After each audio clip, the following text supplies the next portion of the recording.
UK strikes imminent against Houthi targets in the Middle East. It's getting more and more dangerous. Joining me now, former Air Force Airborne Infantry Officer, Florida Congressman Greg Steube. Sorry, I said Air Force. I'm sorry about that, sir. Also here, retired U.S. Navy Admiral, Texas Congressman Ronnie Jackson. Congressman Jackson, you know, both of you guys are military veterans that we thank you for our freedom.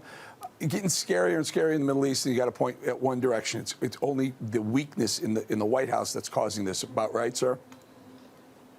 That's absolutely right, Eric. I mean, this is engineered, and this is completely on the Biden administration. At the very end of the Trump administration, I don't know if you remember or not, but we had crushed Islamic terrorists all over the country, most specifically in Iraq and Syria with ISIS and everything else. It got to the point where the conversations that were going on in DOD were about, like, maybe we should start backing down on the counterterrorism mission and start focusing our efforts elsewhere. This is not our primary threat anymore, and that was becoming true. And if President Trump were still in office, that would be the fact that would be true today.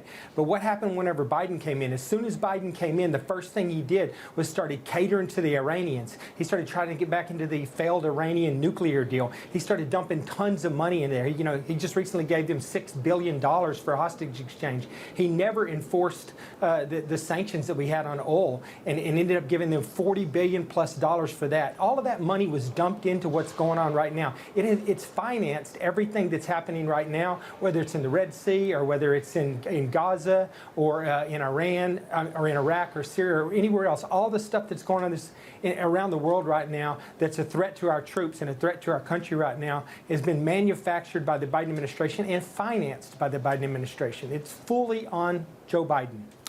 Congressman Steube, so we attacked the Houthis. They're a proxy for Iranians. Are we looking at a potential Middle East war with the U.S. being a principal?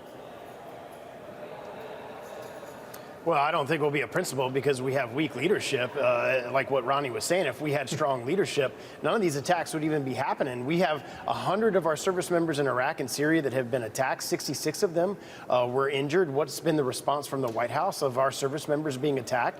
Nothing.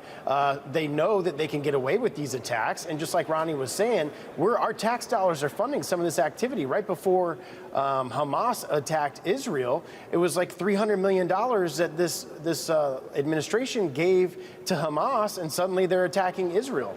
Same with the money that went to Iran, and then they're funding Hamas and Houthis and Hezbollah to attack Western interests, and this administration is doing absolutely nothing about it. All they have to do is look at Afghanistan and our disastrous withdrawal there to see the weakness that's coming from this administration and their opportunity to attack, and knowing that nothing's going to happen. So this morning I woke up and oil prices were up $2 a barrel. I couldn't figure out what's going on. Didn't seem like it was economic.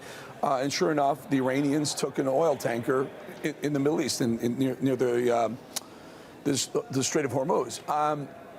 Oil prices jump, and then Biden reacts. I mean, could this be a reaction? Because Biden is very concerned about higher oil prices going into his election year. I'll start with you, Greg Steube.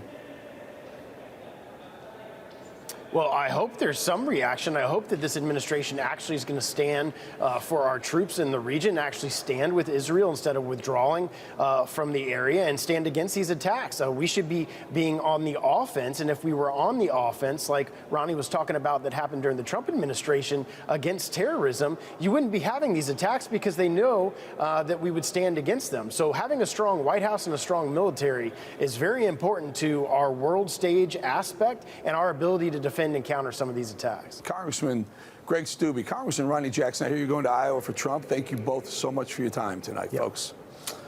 All right, guys, coming up, more balance after this.